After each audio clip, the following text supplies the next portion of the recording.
मिर्जापुर नाम का एक गांव था और उस गांव के पास एक काफी बड़ा जंगल और जंगल को पार करने के बाद एक जादुई दुनिया शुरू होती थी।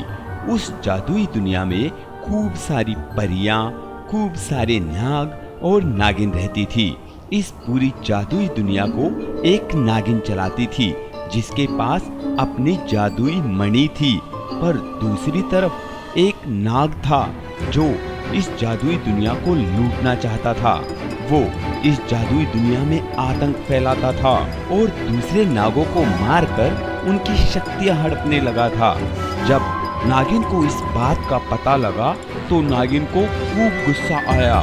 मेरे लोक में मेरे दूसरे नागों की शक्तियां हड़पता है, मैं उस कालिया नाग को छोड़ूंगी नहीं। ऐसे कहते हुए उस नागिन ने उस कालिया नाग को पकड़ लिया और अपनी शक्तियों से उसके साथ में युद्ध किया और उसे हरा दिया।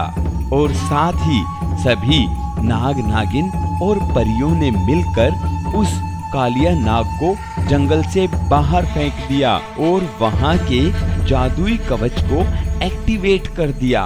अब वो नाग जब वापस जादुई जंगल में घुसने की कोशिश करने लगा तो उस जादुई कवच से टकराकर वो दूर जाकर गिरा और वो उस कवच के अंदर नहीं घुस सकता था। अब जादुई नाग दुखी होकर पृथ्वीलोक पर मिर्जापुर गांव की तरफ जाने लगा।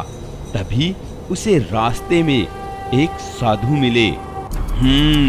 तो तुम जादुई लोक के नाग हो? हाँ बाबा, मैं जादुई लोक का नाग हूँ। तुम्हें भी उस धूर्त नागिन ने बाहर निकाल दिया ना? हाँ बाबा, आपको कैसे पता कि मुझे उसने बाहर निकाल दिया? अरे पागल, उसने मुझे भी बाहर निकाल दिया था, पर अब मैंने यहाँ पर इस पृथ्वी लोक में आकर खूब सारी शक्तियाँ इकट्ठी कर ली हैं। तो आप ही बताइए, अब हम इसका क्या कर सकते हैं? तुम चिंता ही मत करो, अब देखो मेरी शक्तियाँ। और ऐसा कहते हुए उस बाबा ने अपनी शक्ति से एक जादुई बोतल बना दी और नाग को देते हुए कहा, ये लो, इसमें 100 इंसानों की आत्माएं कैद कर लो। उसके बाद में तुम उस नागिन को हरा दोगे और जादुई लोक तुम्हारा होगा।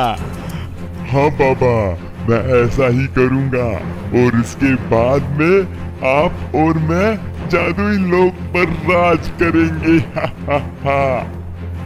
ऐसा कहते हुए वो नाग जंगल के पास में एक कुएं में रहने लगा। अब उसने अपना असली भयंकर रूप ले लिया था। वो एक बड़े से नाग में बदल गया था। अब उसने अपनी शक्तियों से उस कुएं को ऐसा बना लिया था कि जब भी कोई जंगल के पास से जाता तो वो उस कुएं की तरफ खिंचा चला आता और जैसे ही वो उस कुएं के पास आता तो वो कालिया नाग उस इंसान के शरीर को तो कुएं में डाल देता और उसकी आत्मा को अपनी बोतल में कैद कर लेता था। अब वो सभी गांव वालों के साथ ऐसा करने लगा था और जल्दी से जल्दी अपनी उस बोतल को आत्माओं से भरना चाहता था। वहीं दूसरी तरफ गांव में एक नितिन नाम का लड़का था। उसे बाइक चलाने का काफी शौक था। वो एक नई बाइक लेकर आया था जिसे लेकर वो इधर उधर खूब स्पीड में घूमता रहता था। एक दिन नितिन गांव से बाहर जा रहा था, तभी उसकी बाइक उसी जादुई नागिन से टकरा गई और वो खूब दूर जाकर गिरा और बुरी तरीके से घायल हो गया। मर गया, मर गया। ऐसे कहते हुए नितिन बुरी तरीके से करहा रहा था। तभी जादुई नागिन ने उसे देखा और सोचा, ये मुझसे क्या हो गया? एक इंसान को मेरी वजह से इतनी चोट लग गई। मैंने रास्ते को देखकर क्यों नहीं पार किया? अब तो ये ऐसे तो मर जाएगा। अब मुझे अपनी शक्तियों का इस्तेमाल करना ही होगा इस इंसान पर। ऐसा कहते हुए उस नागिन ने अपनी शक्ति से नितिन को बिल्कुल ठीक कर दिया। अब नितिन बिल्कुल ठीक हो गया, पर ठीक होने के बाद भी नितिन रो रहा था। अब मैं क्या करूंगा, मेरी बाइक टूट गई, अब मैं क्या करूंगा। तुम कौन हो, तुमने मेरी बाइक तोड़ दी। ऐसे कहते हुए नितिन बहुत परेशान हो रहा था। तभी नागिन को उस पर तरस आ गया और नागिन ने अपनी शक्ति से उस बाइक को बिल्कुल टैंक बाइक में बदल दिया। अब उसने नितिन को कहा, अरे तुम चिंता मत करो और अब रोना भी बंद कर दो। देखो, मैंने अपनी शक्ति से तुम्हारी बाइक को एक जादुई बाइक में बदल दिया है। अब तुम जब चाहो इसे इस प्रकार से धावक बाइक बना सकते हो और अपनी बाइक को कितनी भी तेज दौड़ा सकते हो। अब तुम्हारी बाइक किसी से भी हारेगी नहीं और तुम्हारी जान भी बचाएगी हर दुश्मन से। हाँ, ये तो देखो, मेरी बाइक बहुत सही हो गई। थैंक यू नागिन जी, जो तुमने मेरी बाइक को ठीक कर दिया। अब नितिन ज्यादा तेज बाइक नहीं भगाता था। अब उसकी जादुई बाइक उसे बहुत अच्छी लगती थी। एक दिन की बात है कि नितिन गांव से बाहर जा रहा था अपने घर के लिए माचिसें लेने। वो जैसे ही शहर से माचिस लेकर वापस आया तो उसे उसी कुएं ने अपनी तरफ खींच लिया और उस कुएं में से, और वो बोला, हाँ, अब तुम मेरी आखिरी आत्मा हो। अगर तुम भी मेरी बोतल में कैद हो गए तो मैं उस नागिन को मार डालूंगा। हा हा हा। तुम किस नागिन की बात कर रहे हो और तुम किसे मारना चाहते हो? उस जादुई जंगल में मेरी दुश्मन वो नागिन रहती है।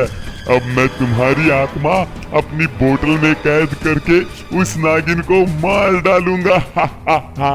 अच्छा, तो ये उसी नागिन को मारना चाहता है जिस नागिन ने मुझे ये जादुई बाइक दी है। अब मुझे इस कालिया नाग को सबक सिखाना ही होगा। तभी नितिन ने अपनी बाइक को जादुई बाइक में बदल लिया और अब उसकी बाइक बिल्कुल टैंक की तरह हो गई, जो खूब सारी गोलियां छोड़ने लगी। अब उस नाग को बचना मुश्किल हो गया। अब नाग में और उस जादुई बाइक में दोनों में जंग छिड़ गई। दोनों एक दूसरे पर अपनी शक्तियों से प्रहार कर रहे थे। तभी नितिन को याद आया कि उसके पास माचिस है।